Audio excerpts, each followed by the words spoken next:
Hello everybody, welcome back. In today's video we're discussing KH. Now if you are fed up of people telling you that KH buffers your pH basically because they don't actually know how it works or what happens or how it does it, this is the video for you. We're going to discuss KH, we're going to discuss what it is, where it comes from, how it does what it does, and some common misconceptions like, does pH erode your KH?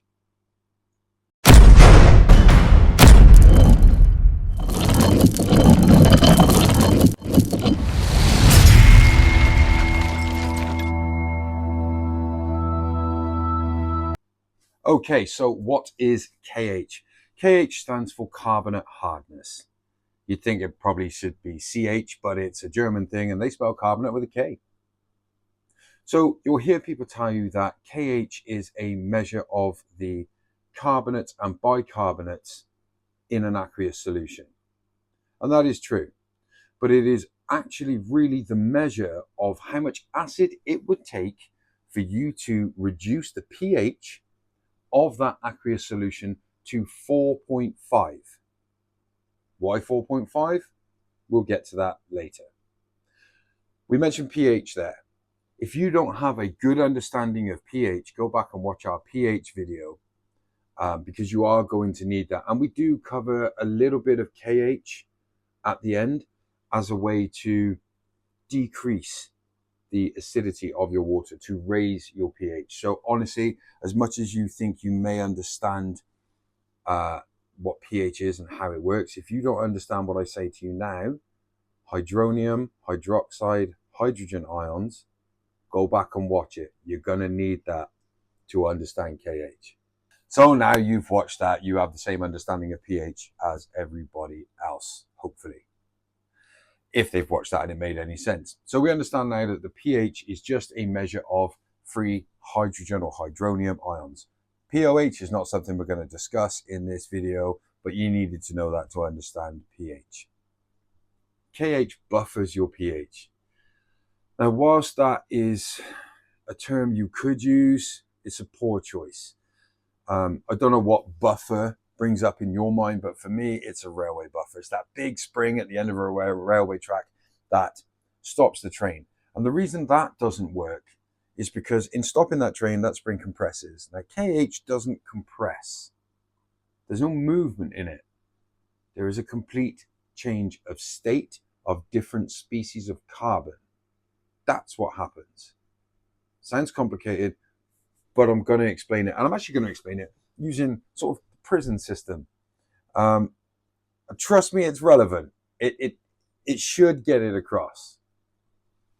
Now, we got the little whiteboard and it wasn't that visible for you guys in the pH video. And as tired as I am, I will move the camera around in this one. So we'll just do some zooming in on the whiteboard. It's a tiny little whiteboard. It's a tiny little camera lens. So it might be a struggle to fit everything in, but we'll work around it. We'll get there, right?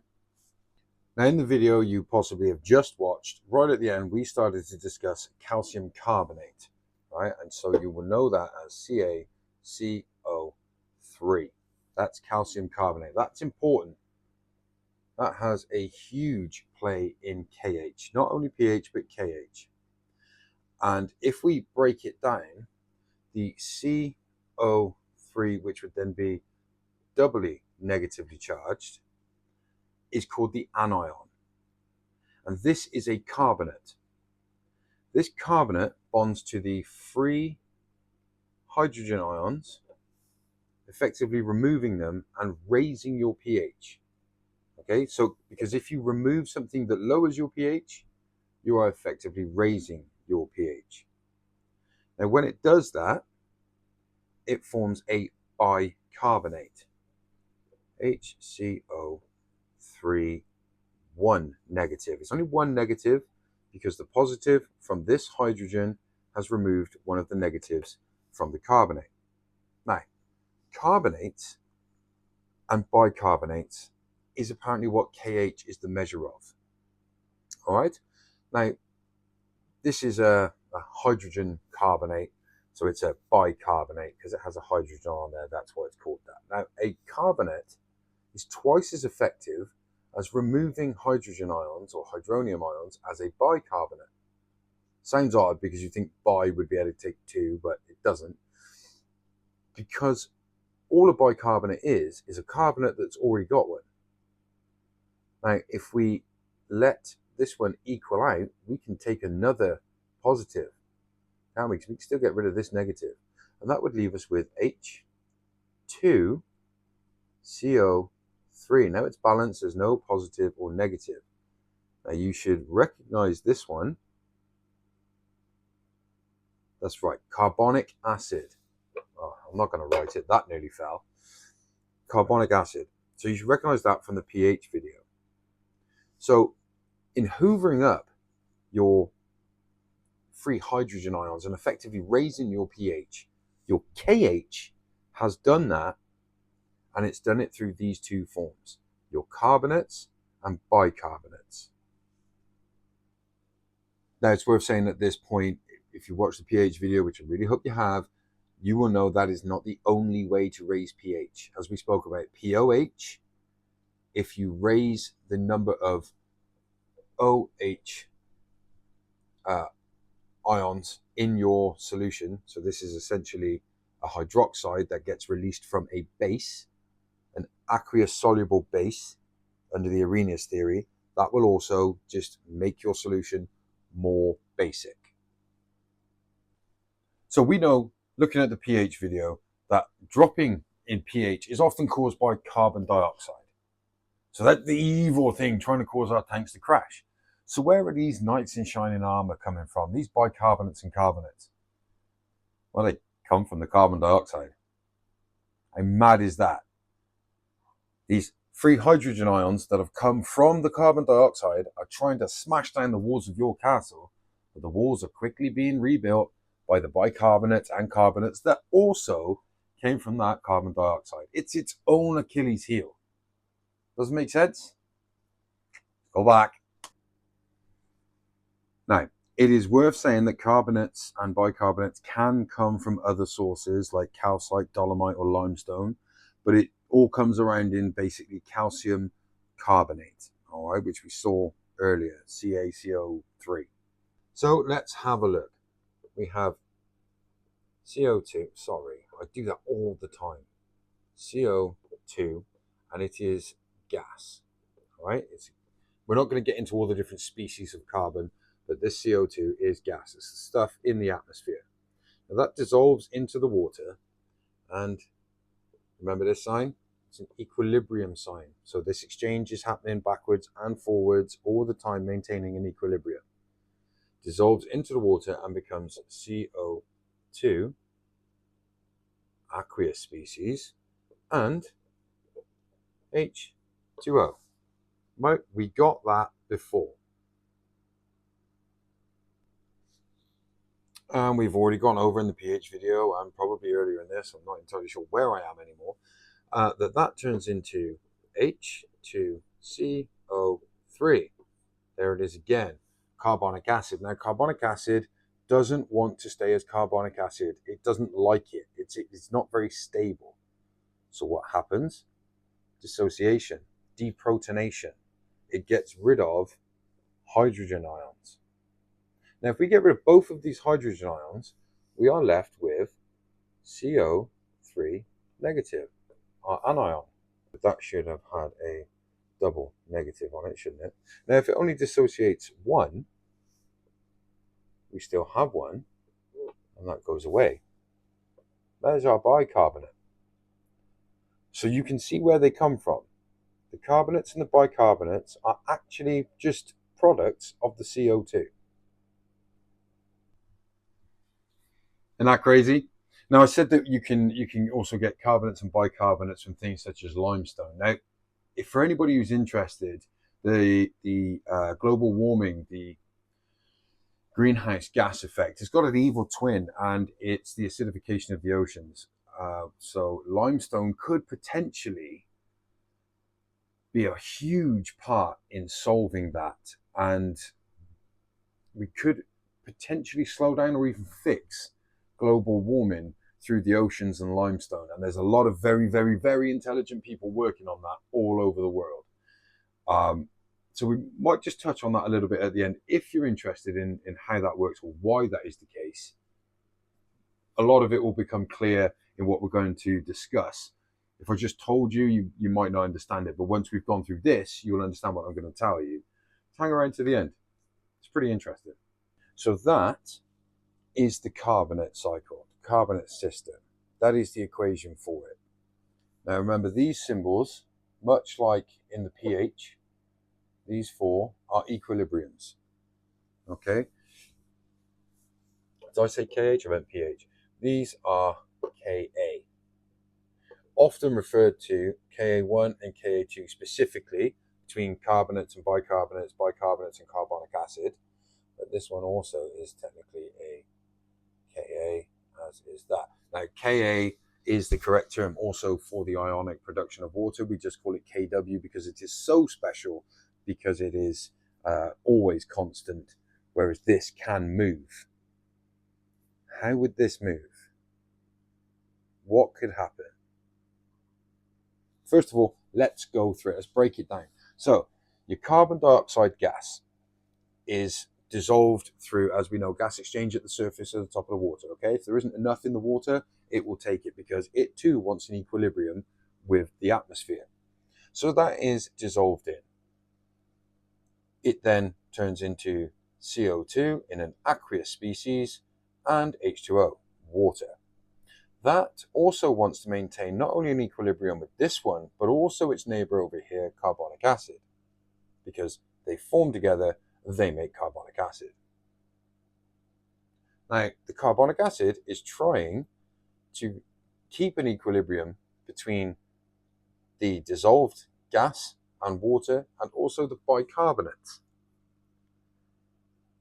To become a bicarbonate, it dissociates or deprotonates a hydrogen ion, so we are then left with a hydrogen ion and a bicarbonate.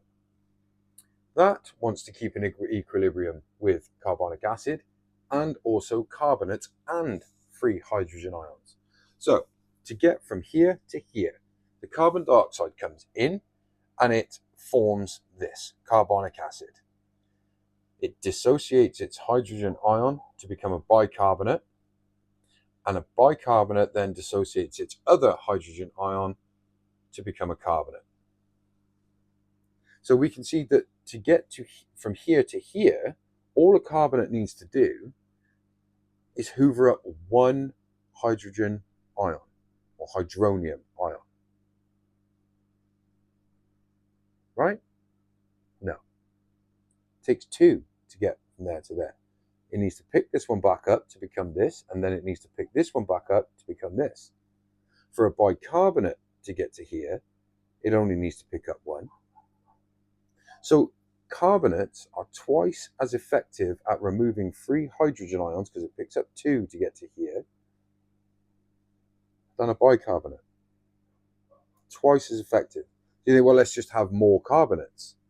Then if we have more carbonates than bicarbonates, we have more of a resistance, more of a sponge to pH change.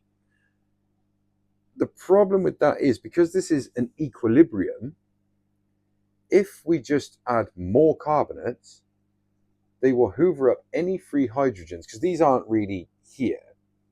They're just free floating around. They could be over here.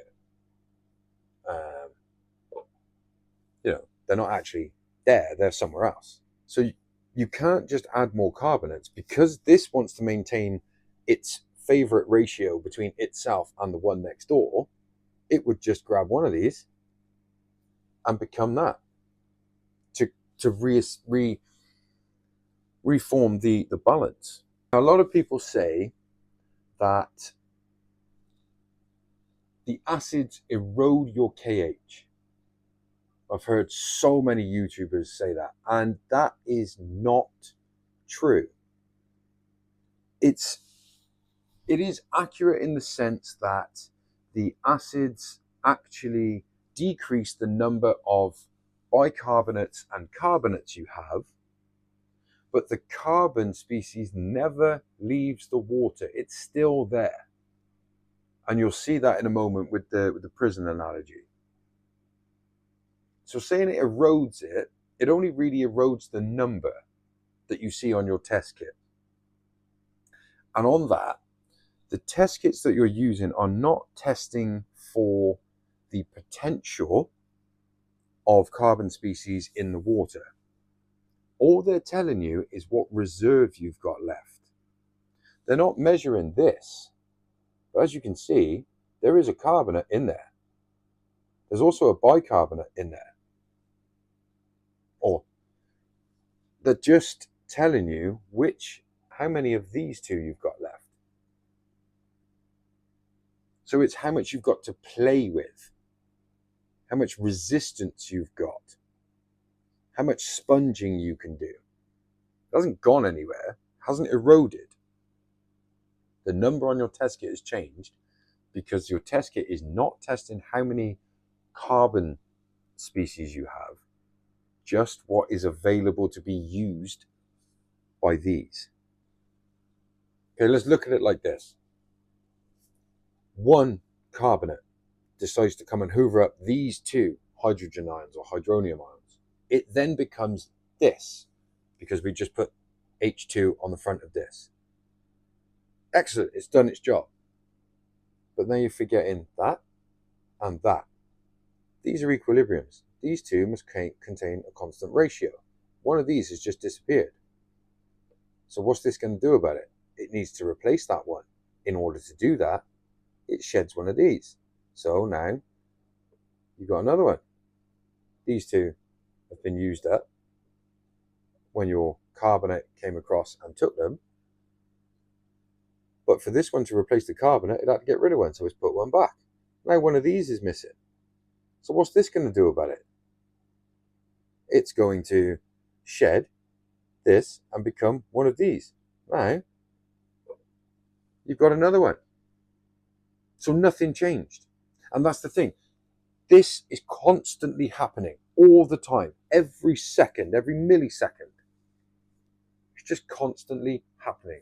The association and dissociation of hydronium ions or hydrogen ions, like we spoke about in the KW portion of the pH video, it's happening all the time.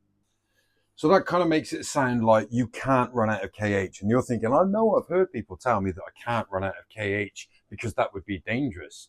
So that must mean that it is possible to run out of KH. And yes, it is. It's not the acids that were eroded. They just changed the state. They're still there. Okay? And we'll get to that. What can take up your carbonates and bicarbonates? Now, I've said several times they are carbon species. They're carbon. And every life form that I am aware of on this planet is a carbon-based life form. You must have heard that phrase, which means we all uptake carbon. Terrestrial plants, they breathe in carbon dioxide. You know, that's how it works. So what uses your KH? Your plants. Your plants use KH. Now, don't panic. If you have any decent realistic level of KH, say 4 to 10 degrees KH, you're going to be fine. But it is a very real risk. Now, I've never run filterless aquariums where I don't do water changes. All fish tanks for me, I've always had water changes because we breed fish. That's what we do. But you are at risk of running out of KH if you leave a tank long enough without ever changing water, or you just top up with RO, which is KH devoid. It has none. Certain species of plants uptake it faster than others. Vallisneria is famous for using a lot of carbon to grow.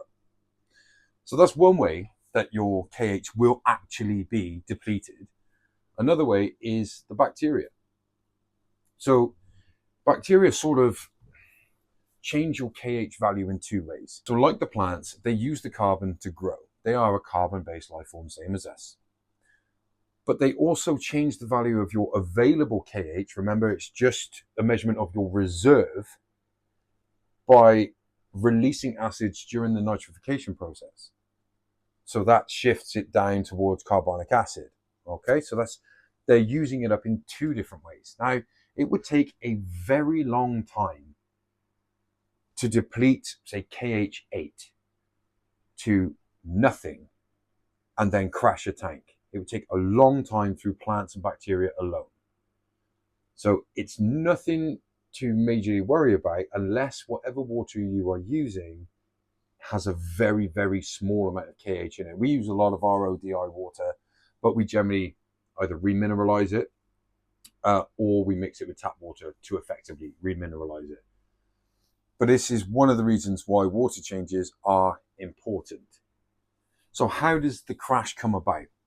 Well, as you saw, the more free hydrogen ions we've got, the more the carbonates and bicarbonates have to shift down. When there are no more carbonates left, they are all either in the bicarbonate or carbonic acid form. This is more acidic, isn't it? You've got more free hydrogen ions. And the further it goes, the more free hydrogen ions there are.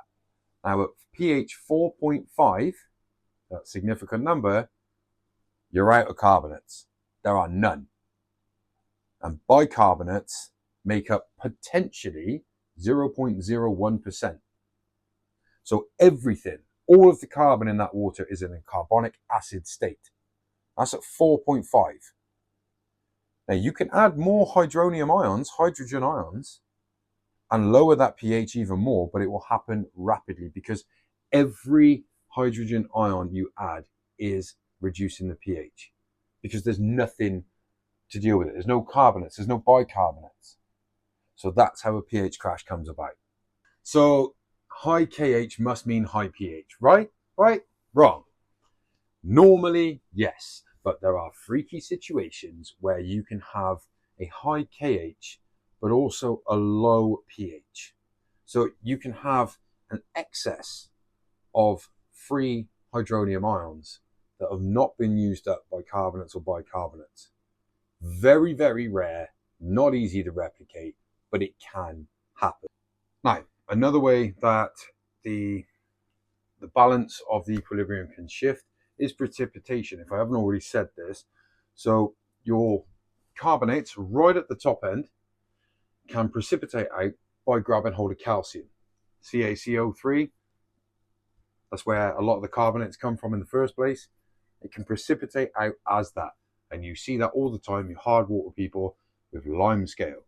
That's what it is, calcium carbonate, CaCO3.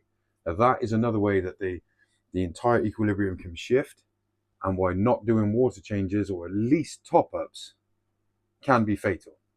So we've not been looking after our KH. pH is dropping. What are the stresses on the fish? So low pH, so I get distracted by the Nothobranchius racova here. There's two of them, they're flaring off against each other. So a low pH causes stress on the fish because just the acidity of the water irritates the gills. But that causes them to excrete a thicker mucus, which compounds the problem by making it harder to breathe through. So now they've got two factors running against them. It's not just fish. The low pH has a negative effect on a lot of plants. Phosphorus, calcium, and magnesium are much less available.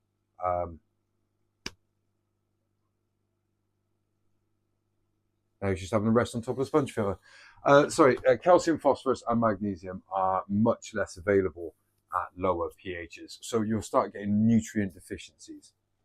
The biggest problem with a low pH is the lower it goes. Now we're talking like 5.5 is a real turning point. But if you go under 6 and you start getting towards 5.5, you need to be very, very careful. One of the biggest problems is aluminium. Okay, we can't just put all the blame on aluminium. Manganese also gets a lot more toxic the lower the pH goes. And why is that? Well, the lower the pH, the aluminium, which is by far the worst because it's in your tap water, all right? This is why you should use a dechlorinator. Even if you have low chlorine, use something like Optimus from NT Labs or Prime with sodium thiosulfate. You should be using that if you're using tap water. It will help with this problem. It will detoxify aluminium. So aluminium, when it dissolves, forms this. And this really, really irritates the gills. All right. But worse than that, the fish that is already struggling to breathe because his gills have been irritated by the acidity of the water, and made worse because it's trying now to breathe through its own mucus layer, which is now thicker. Well, the real problem is this precipitates into, you'll recognize this, OH from the pH video, becomes aluminium hydroxide. Now that is slimy, really slimy. Now your fish really can't breathe, properly cannot breathe. It also stops iron regulation in the fish. It interferes with the sodium and chloride uptake in the gills, and it can actually dehydrate your fish because of the osmotic imbalance. It will cause dehydration. So it's pretty serious stuff. Wow, the heavens have opened here. I'm going to have to wrap this up pretty quick and get on and do a water change with the zebra plecos, because they do love a storm. It's the change of barometric pressure. When the weather's crap, pressure's dropping. That's the time you want your catfish to have big water changes and spawn. Anyway, aluminium. Well, why are these water facilities not taking out the aluminium? Let me tell you something. They're putting it in. Not because it's good for you. They put it in because it gets rid of smaller particles. So coagulation and flocculation, that's what it's called. They will put in positively charged aluminium hydroxides, which attract the negatively charged particles, little tiny bits that they can't really filter out in the water. It's all designed to make your water clearer, less TDS, less crap in it. Okay? Well, that's fine. Most of it gathers at the bottom and can be filtered out. It's made into bigger chunks. Well, if there's an issue, which there happens from time to time with the pH regulation at the water facility, that aluminium hydroxide is dissolved into Al3 and carries on its way. It's not slimy anymore, it's dissolved in the water. And it will come out of your tap. And it will wreak havoc. Because as we spoke about before, aluminium will negatively affect your nitrogen cycle. It will kill bacteria. It will stop stuff working, and very, very quickly. So I do know a couple of people that don't use dechlorinators, and cool, they've had issues, but they won't put it down to not using a dechlorinator. So whether or not you believe in that, that's entirely up to you. I don't care. You do you. We look after our fish. We use dechlorinators if we use tap water for multiple reasons. Chlorine, aluminium, other toxic heavy metals that they deal with. And they do deal with them because sodium thiosulfate is a reducer. That's what it does. It's not just there to take chlorine out. It's used in other areas to take out things like aluminium chloride. Okay, you could always use a product that would chelate it and remove it that way. So honestly, I know this is supposed to be about KH, but genuinely, guys, use a quality dechlorinator if you're using tap water, no matter what. No matter what. It is worth just saying that you can also remove aluminium quite effectively in its Al3, that one, by using zeolite, ion exchange resins, and carbon will take it out to a certain extent, although carbon can be very quickly overwhelmed. Just depends on the levels. Wow, this video is long enough. So we're going to get on to the prison stuff. The order is going to change a little bit because it's just going to be a voiceover now. So enjoy it. I hope it makes it clear for you.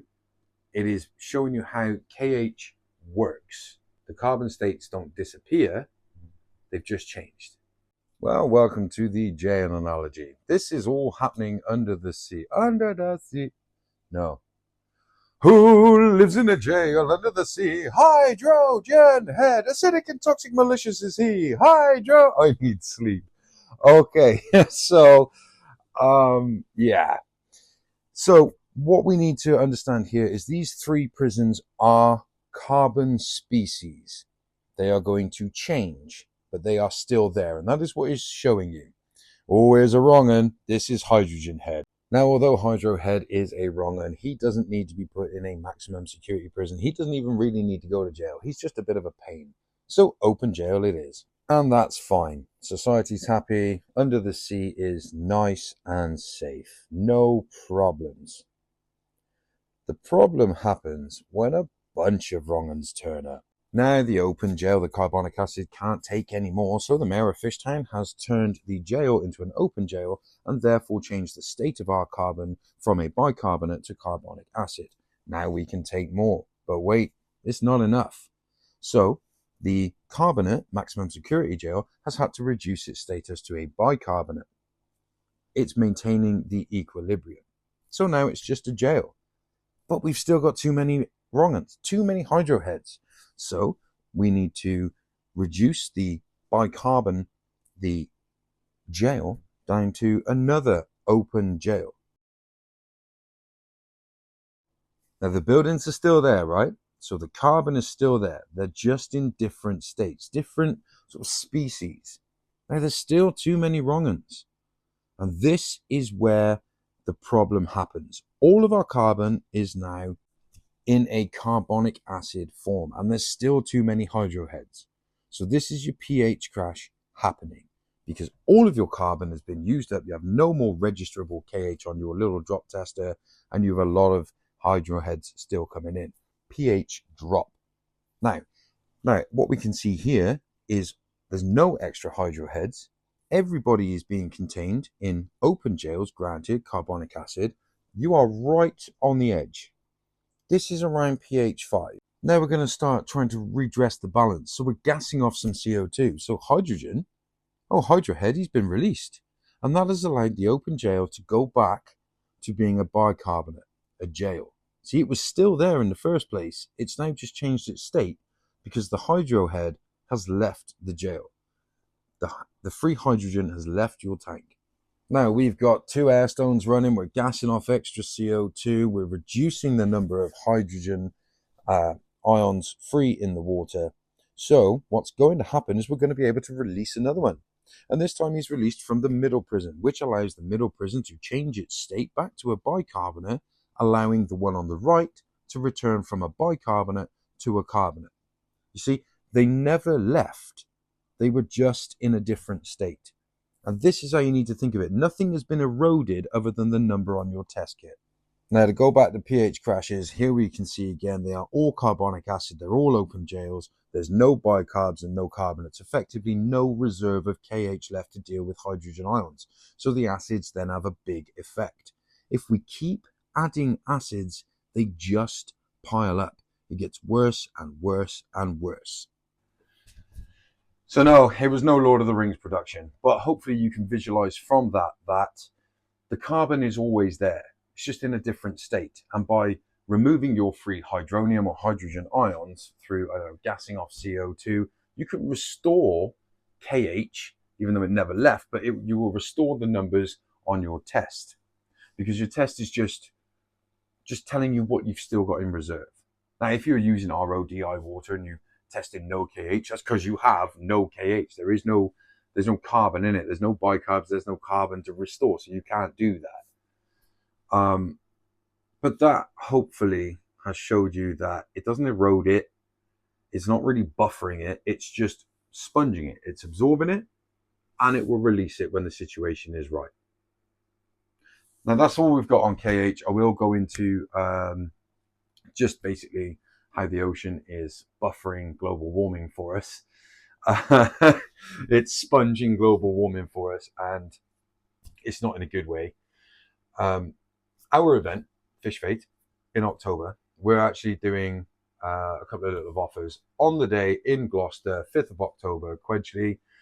See the Fish Fate Facebook page if you want details on it, if you feel like coming. If you are a Facebook follower, you will receive 10% off on the day of anything you buy. If you are a YouTube subscriber, you will receive 1 free entry into a mystery raffle that we're doing at the end of October for every £10 you spend. It's just a little incentive and it's to say thanks for the few people that are supporting us. All you got to do is show us on your mobile device on the day just as you make your purchase. Our next event, which is happening in Bristol in April, event details will be available after this one, has got Ian Fuller coming, the godfather of corridors. So that is definitely one that you should think about attending if you're into catfish. He's coming to do a talk about collecting fish and discovering new species. But the reason I bring him up now is he is part of a project which is trying to reduce the impact that the aquarium hobby has on global warming. So if you're interested in what I'm about to tell you about global warming, April, Bristol, Fish Fate, come and see a man who knows a lot more about it than I do. An absolute legend of the hobby. He's doing me a huge favor by coming down and talk to you guys. So hopefully that'll be a good turnout and we can just give this man the appreciation he deserves. Oh, by the way, that's his artwork.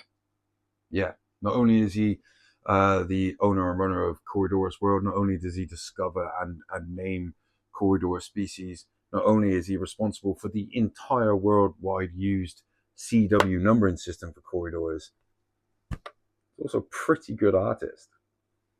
Some of his goodies will be available on the day. Anyway, the acidification of the ocean is a big problem, and it is all caused by global warming. Now, the reason it will make sense to you now is because you've seen with the equation for carbonate hardness that the CO2 mostly comes from the atmosphere, and it's kept in an equilibrium. The ratio needs to be the same. So the more CO2 in the atmosphere, the more there has to be in the ocean, right? So the more there is in the ocean, the more carbonic acid is produced. The more carbonic acid is produced, more bicarbonates get used up, and the more carbonates get used up to replace those, and it all shifts to the left. So it's getting more and more acidic. Now, when the ocean runs out of KH, it will no longer be able to take carbon dioxide from the atmosphere. It just won't. The ocean will also become very acidic.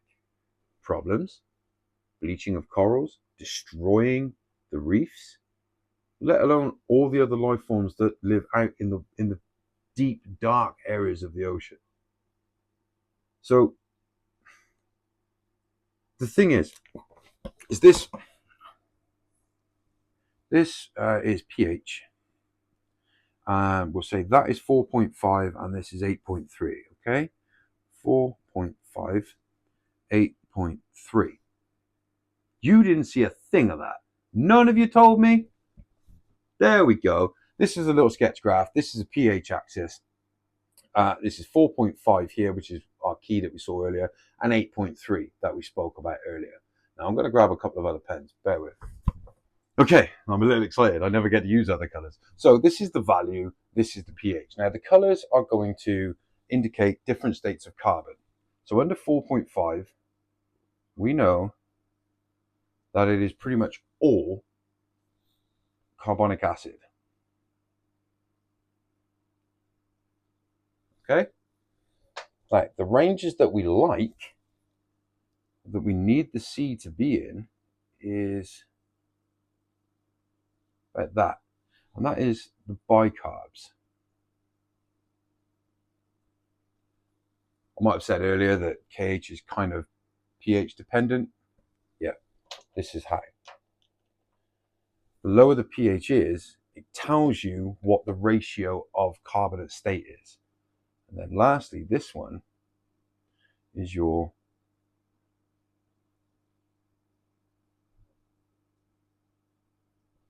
carbonates.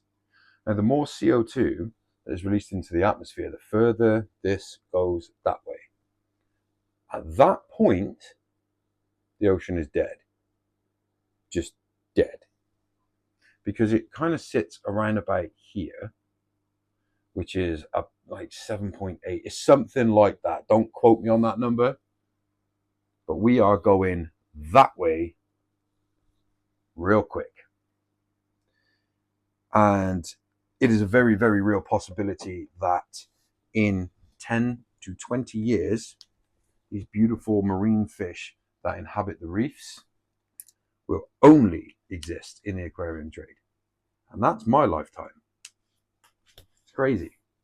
So limestone, these really smart people are genuinely thinking about extracting the KH from limestone to do that and put it in the ocean so that we have more KH.